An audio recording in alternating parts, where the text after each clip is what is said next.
I love this question. How can we build leadership capacity at every level of the school system? Well, throughout my years working with school districts, I've observed a familiar pattern. Let's see if you recognize it. When leadership development occurs, it typically targets only those in formal leadership positions, such as principals, assistant principals, and department heads. But what about the incredible potential that lies within each teacher, staff member, and even students? True system transformation requires leadership capacity at every level of the organization. Now, I recognize that there are some leadership development challenges that impact this. You see, many districts will fall into predictable traps when approaching leadership development. Here's the first one: the chosen few fallacy. Yes, development opportunities are often restricted to those already in leadership positions or identified as having leadership potential. Now, this creates an elite club rather than a culture of leadership. What's the next trap? The one and done workshop. Districts invest in sporadic training events with little follow-up or implementation support. As John C. Maxwell wisely noted, leadership develops daily, not in a day. The third trap: the title equals leadership misconception. There's an assumption that positional authority automatically confers leadership ability. In reality, leadership is influence, not position. And the last trap is the pipeline problem.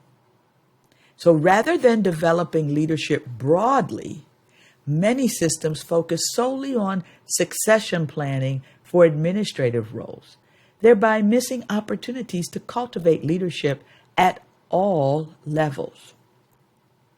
So how do we avoid these traps? Well, it starts with system-wide leadership. So developing leadership capacity requires a fundamental shift in how we think about leadership. Why? Because, first and foremost, leadership is not a position. So here's the first thing that you can do. Think of leadership as practice, not position. Everyone in the system can and should develop leadership skills, regardless of their formal title or position. Leadership is about influencing positive change from wherever you stand. That means everyone that comes in contact with students or with another person has the ability to influence them in a positive way if we help them develop their leadership. Second is a growth mindset foundation. Carol Dweck's research reminds us that leadership abilities can be developed through dedication and hard work. Districts must embrace this belief at every level. Collective efficacy is number 3. You see, when people believe in their collective power to make a difference, remarkable things happen. As Michael Fullen teaches us, the quality of the education system cannot exceed the quality of its teachers. And I would add the leadership capacity of everyone in the system. Number 4 is servant leadership orientation. So having a servant leader orientation. I love this concept from Robert Greenleaf. He said, Servant leadership aligns perfectly with the mission of education. Leaders serve the growth and development of others while advancing organizational goals. So how do we do this? It starts by building leadership capacity. So here are some practical strategies to build leadership throughout your system.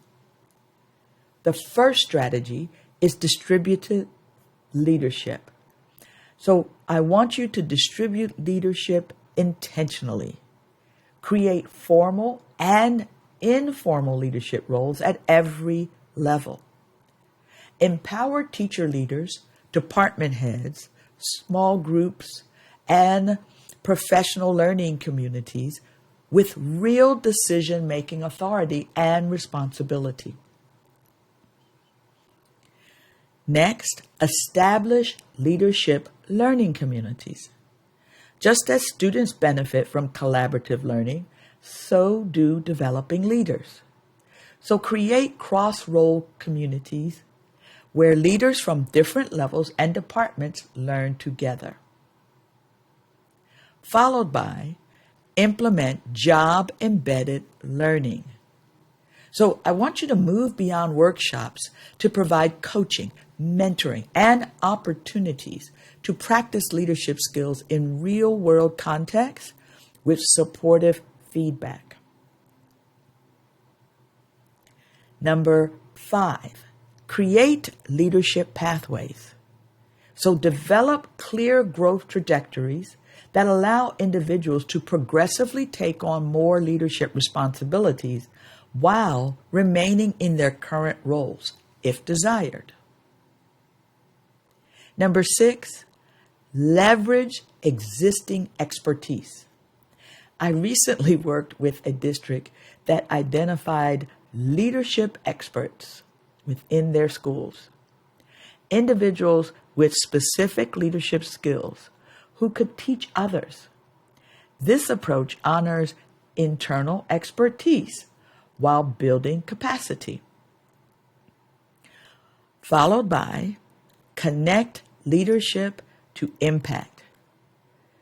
So I want you to help emerging leaders see the direct connection between their leadership actions and the outcomes they achieve for students. Nothing motivates like seeing your leadership make a tangible difference. So now that you've had these best practices and you're not going to fall into the traps, we've got to start to move forward. So here's the challenge. Because there are challenges that you will face. As building leaders, as aspiring leaders, as district leaders, I want you to understand that building leadership capacity isn't optional. It's essential for sustainable school improvement. So here's your challenge, the one that I want you to take. The first step is to conduct a leadership audit. Where does leadership currently reside in your system? Where are the gaps? Number 2, identify 3 immediate opportunities to distribute leadership more broadly. The third challenge is to create a learning community focused specifically on leadership development. And number 4 is to commit to mentoring at least 2 emerging leaders this year. Remember what James Cozy and Barry Posner taught us. Leadership is not an affair of the head. Leadership is an affair of the heart. So, how are you cultivating leadership within your organization?